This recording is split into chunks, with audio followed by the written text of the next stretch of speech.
Bonjour à tous et bienvenue dans cette vidéo pour voir comment créer une intelligence artificielle qui peut jouer aux dames. C'est une vidéo qui a été demandée dans les commentaires par l'un de nos gentils abonnés. Donc si vous aussi vous avez une question particulière sur l'intelligence artificielle, n'hésitez pas à laisser un petit commentaire sous la vidéo et à vous abonner à la chaîne pour voir une nouvelle vidéo sur l'intelligence artificielle chaque semaine.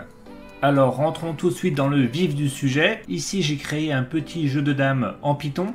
Comme vous pouvez le voir, ça se joue à deux joueurs, les blancs et les noirs. Ici, je me suis laissé un petit avantage, c'est moi qui joue avec les blancs, et comme je suis pas très bon, je me suis donné quelques pions supplémentaires. Donc on va faire une petite partie pour voir les règles du jeu, tout simplement.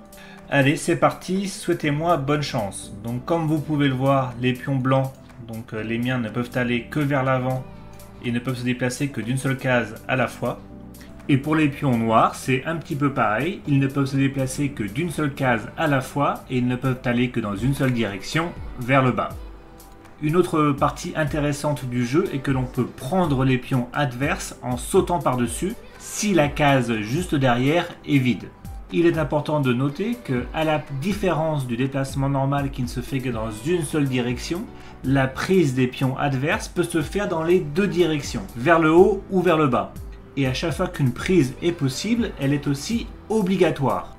On peut voir en haut que mes deux pions sont arrivés quasiment tout en haut, et lorsqu'ils arrivent sur la dernière rangée et qu'ils s'y arrêtent, ils deviennent des dames ou des reines. Oh my god! Oh my god, quelle surprise! On vient d'assister en direct live au couronnement de la reine Elisabeth II d'Angleterre. Voyons rapidement de quoi elle est capable sur notre damier. Eh bien la reine a vraiment tous les pouvoirs. Elle peut se déplacer dans toutes les directions et d'autant de cases qu'elle le souhaite. Elle peut aussi prendre les pièces adverses, mais elle n'est pas obligée de s'arrêter sur la case juste après.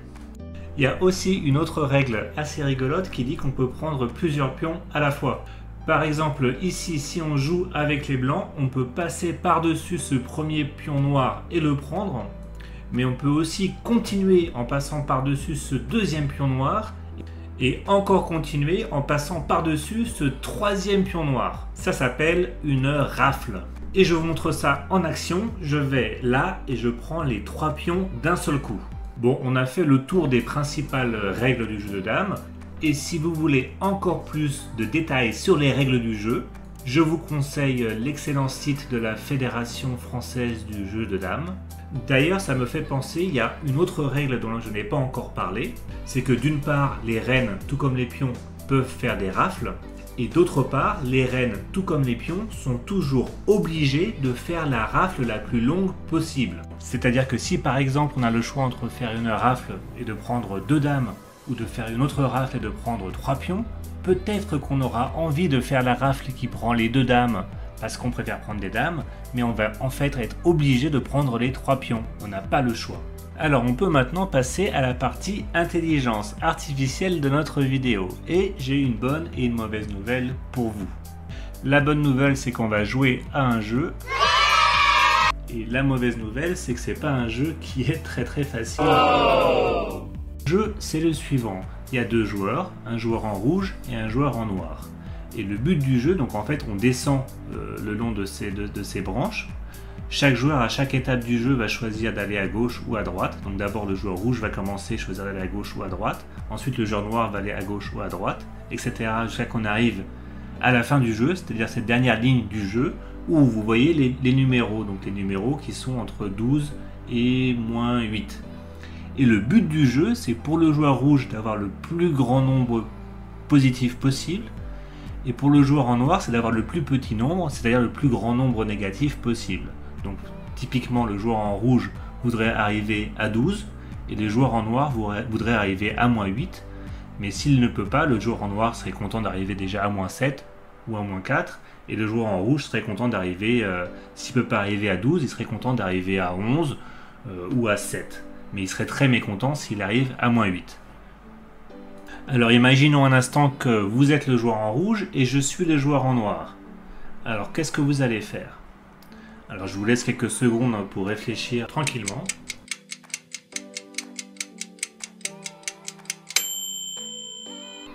j'imagine que ce que vous voulez faire, c'est arriver au numéro 12. Donc vous allez peut-être vous dire, tiens, je vais aller à gauche. Et ensuite, moi, je suis assez gentil avec vous, je vous laisse aller à droite quand c'est mon tour de jouer.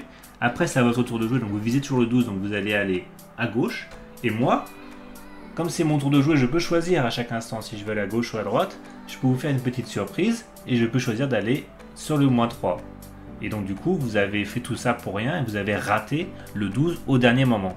Alors avec cet exemple, on voit assez bien que pour le joueur qui joue en premier, donc le joueur en rouge, c'est assez difficile de faire cette première décision à l'intuition. Alors comment faire? Eh bien je vous propose de réfléchir sur le même jeu mais en plus petit. Alors voilà, on a sérieusement diminué la taille du jeu. Maintenant le joueur en rouge ne joue qu'une seule fois et le joueur en noir ne joue qu'une seule fois, donc après le joueur en rouge. Alors sur cette taille de jeu, c'est plus facile de se convaincre de ce qui va se passer si les deux joueurs jouent de manière rationnelle. Et en fait, il n'y a que deux cas possibles. Ou bien le joueur en rouge va à gauche, ou bien il va à droite. S'il va à gauche, le joueur en noir aura toujours le choix entre 3 et -1. Et s'il est rationnel, il va toujours choisir -1. Dans l'autre cas où le joueur en rouge commence par aller à droite, le joueur en noir aura un choix entre le 4 et le 0. Et encore une fois, s'il est rationnel, il va toujours choisir le 0. Du coup, on peut faire remonter les valeurs -1 et 0 respectivement sur les nœuds en noir à gauche et à droite, puisque de toute façon, ce sont les seules issues possibles dans ces cas-là. Maintenant, la décision du joueur en rouge devient extrêmement simple. Il sait qu'il doit aller à droite et que le résultat du jeu sera forcément 0, sauf si le joueur noir fait une erreur. Alors maintenant, est-ce qu'on peut résoudre le jeu que je vous avais initialement proposé? Eh bien en fait oui, il suffit d'utiliser la même technique. C'est la technique appelée minimax, car un joueur cherche à minimiser alors que l'autre cherche à maximiser, d'où minimax. Et comme précédemment, la technique consiste à partir de tout en bas. On voit que le joueur en noir qui a le choix, par exemple, comme moi tout à l'heure, entre -3 et 12, va toujours choisir -3. Et du coup, on peut faire remonter la valeur -3 d'un cran sur le nœud en noir. Et si on va tout en bas à gauche, on peut faire la même chose. Entre 7 et -2, le joueur en noir va toujours choisir -2. Entre 3 et 5, il va toujours choisir 3, et ainsi de suite. Et maintenant qu'on a mis des valeurs sur tous les nœuds en noir qui partent d'en bas, on remonte un cran et on s'intéresse à la décision du joueur en rouge juste avant ces nœuds noirs.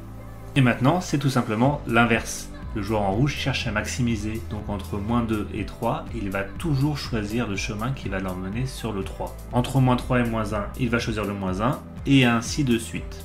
On fait la même manip pour le cran encore au-dessus maintenant pour le joueur en noir. Et maintenant que tous les nœuds sont numérotés avec la technique du minimax, la décision du joueur en rouge, la toute première décision, devient extrêmement simple. Il sait maintenant qu'il doit aller à droite, et il sait aussi que le résultat du jeu sera 0, à moins que le joueur en noir ne connaisse pas la technique du minimax et que le joueur en noir fasse une erreur, ce qui est possible. Alors maintenant qu'on a résolu le problème du minimax, comment cela nous aide-t-il à créer une intelligence artificielle qui peut jouer au jeu de dames? Eh bien, il nous suffit de créer une fonction d'évaluation qui va renvoyer un nombre ou bien positif si la situation est favorable pour les blancs, ou bien négatif si la situation est favorable pour les noirs. Dans mon programme, j'ai choisi une fonction d'évaluation toute bête qui consiste tout simplement à compter le nombre de pièces sur le damier. Chaque pion blanc compte pour 1 point, chaque pion noir compte pour -1 point, chaque dame blanche pour 3 points et chaque dame noire pour -3 points.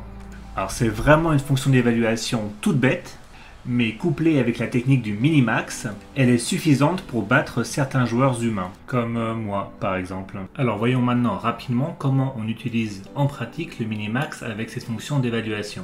Imaginons par exemple que c'est au blanc de jouer, on va calculer tous les coups possibles pour les blancs. Ici sur le graphique, il y a 4 coups possibles. Et ensuite pour chacun de ces 4 coups possibles, on va calculer tous les coups possibles pour les noirs.